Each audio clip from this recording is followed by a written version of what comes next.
आज इस वीडियो में मैं बात करने वाला हूं फेक मोबाइल लोन ऐप के संबंध में, जिसके कारण न सिर्फ लोगों के बैंक अकाउंट फ्रीज हो रहे हैं बल्कि बहुत सारे लोगों को मानसिक प्रताड़ना का शिकार भी होना पड़ रहा है। मामला इस हद तक बढ़ गया है कि अब इन फेक मोबाइल लोन ऐप्स के कारण लोग आत्महत्या करने तक का कदम उठा रहे हैं। इस वीडियो के थ्रू न सिर्फ इस विषय पर मैं चर्चा करूंगा बल्कि आपको यह भी समझाने की कोशिश करूंगा कि कैसे इन फेक मोबाइल लोन ऐप से बचकर रहना हमारे लिए बहुत जरूरी है। नहीं तो बैंक अकाउंट तो फ्रीज होना एक बहुत छोटी सी बात है, भारी रूप से हमें मानसिक प्रताड़ना का शिकार होना पड़ सकता है और समाज के सामने शर्मिंदा तक होना पड़ सकता है। तो चलिए स्टार्ट करते हैं अपना वीडियो और जानते हैं इस पूरे मसले के संबंध में।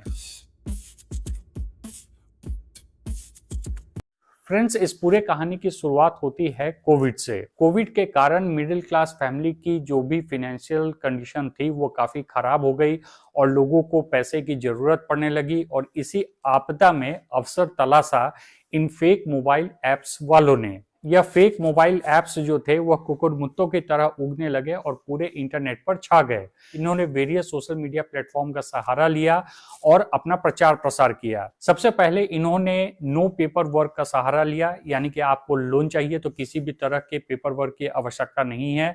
और इसके बाद उन्होंने छोटे से छोटे रकम को भी लोन के रूप में लोगों को देना शुरू कर दिया। लोगों को यह काफी सुविधाजनक लगा क्योंकि एक तो पेपर वर्क के झंझट से वो बच गए और इसके अलावा छोटा से छोटा रकम भी इन फेक मोबाइल लोन ऐप से लेने लगे, जिससे कि इनको कोविड के दौरान और कोविड के बाद फाइनेंशियल क्राइसिस का जो दौर था उससे निपटने में थोड़ी बहुत सहूलियत हुई। यहाँ तक तो सारी बातें ठीक लग रही हैं, लेकिन इसके बाद शुरू होती हैं इन फेक मोबाइल ऐप्स का भयानक खेल। अगर किसी व्यक्ति ने लोन लिया है और अगर एक भी ईएमआई देने में वो चूक कर जाए या फिर लोन इंटरेस्ट के साथ उस व्यक्ति ने पे भी कर दिया है, तो इसके बाद भी ये लोन ऐप्स वाले जो थे वह एक्स्ट्रा चार्जेस के नाम पर और पैसे लोगों से मांगने लगे।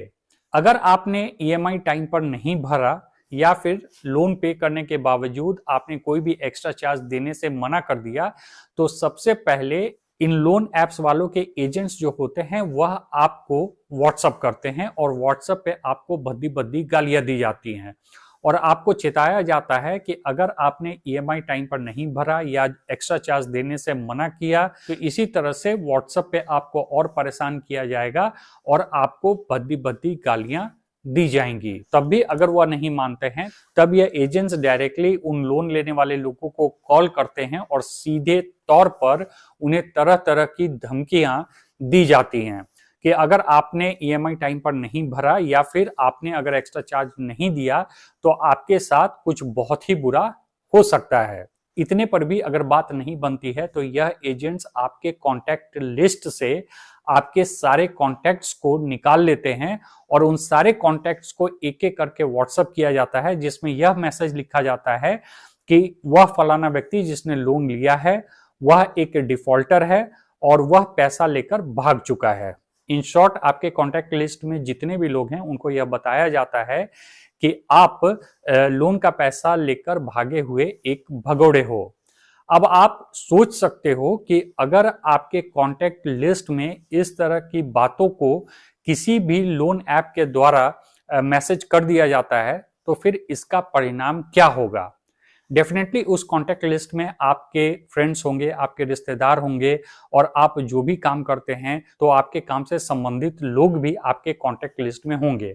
अगर इस तरह के मैसेजेस सभी लोगों को पहुंच जाते हैं तो डेफिनेटली न सिर्फ वह सारे लोग आपको एक डिफॉल्टर के रूप में देखने लगेंगे बल्कि जो लोग आपके साथ आपके काम के संबंध में जुड़े हुए हैं उनके सामने भी आपकी साख डेफिनेटली कम हो जाएगी। आपके फाइनेंशियल कंडीशन को एक्सपोज करके या मोबाइल लोन ऐप्स वाले जो हैं आपके इमेज को बर्बाद करने की कोशिश करते हैं। इसके अलावा अगर भूल से भी आपके गैलरी में किसी भी प्रकार की ऐसी तस्वीर या कुछ भी ऐसा मिल जाता है जो अगर लोगों के सामने आ जाए तो आपको समाज में या लोगों के सामने शर्मिंदगी झेलनी पड़ेगी, तो ऐसे पिक्चर्स को, ऐसे फोटोज को यह सारे मोबाइल ऐप्स वाले यूज करते हैं आपको ब्लैकमेल करने के लिए।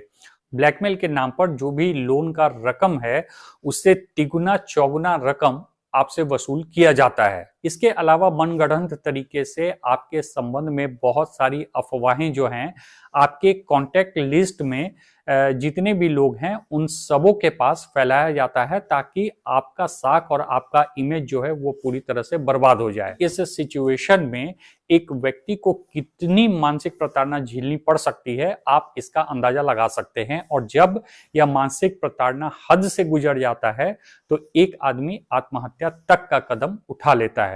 जहां तक बात रही बैंक अकाउंट फ्रीज होने की, तो यह तो एक अलग ही खेल। बहुत बार जब आप इन फेक लोन मोबाइल ऐप से किसी भी प्रकार का लोन लेते हैं तो जो लोन का पैसा बैंक अकाउंट में आता है इसके कारण आपका बैंक अकाउंट फ्रीज हो जाता है, क्योंकि यह फेक मोबाइल लोन ऐप वाले फ्रॉड मनी जो है वह आपके बैंक में लोन के रूप में पुश कर देते हैं। फ्रॉड मनी लोन के रूप में उस व्यक्ति के अकाउंट में आया होता है। इस बीच साइबर सेल कंप्लेन पर उस फ्रॉड मनी को ट्रेस करता हुआ उस व्यक्ति के बैंक अकाउंट तक पहुंच जाता है और उसका बैंक अकाउंट फ्रीज कर देता है।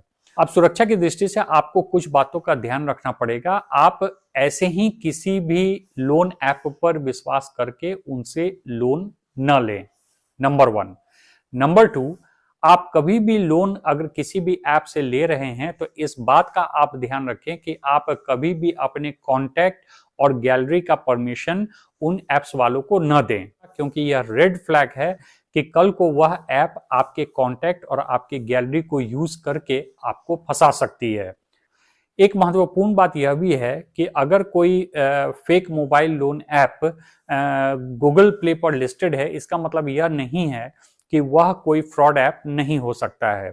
गूगल प्ले पे लिस्ट होने का मतलब यह कतई नहीं है कि वह ऐप जो है बिल्कुल जेन्युइन ही होगा। एक फ्रॉड ऐप भी बहुत ही अच्छी तरीके से अपने आप को गूगल प्ले पर लिस्ट करा सकते हैं। इसलिए कभी भी इस भरोसे पर न रहें कि चूंकि वह ऐप गूगल प्ले पर लिस्ट है इसलिए आपको कोई परेशानी नहीं होगी या वह एक जेन्युइन ऐप है। इसलिए जब भी कभी आप किसी मोबाइल लोन ऐप से लोन लेना चाहें तो सबसे पहले उसके बारे में अच्छी तरीके से छानबीन कीजिए, और जब आप उसके जेन्युइननेस के बारे में कंफर्म हो जाएं तभी आप उस तरह के ऐप से लोन लें। इसलिए सावधानी में ही सुरक्षा है। पूरी तरह से सावधान रहिए और इन छोटे मोटे अनरिकॉग्नाइज्ड लोन ऐप से कभी भी लोन न लें। आशा करता हूं मेरा ये वीडियो आपको पसंद आया होगा और इन्फॉर्मेटिव लगा होगा। Thanks for watching.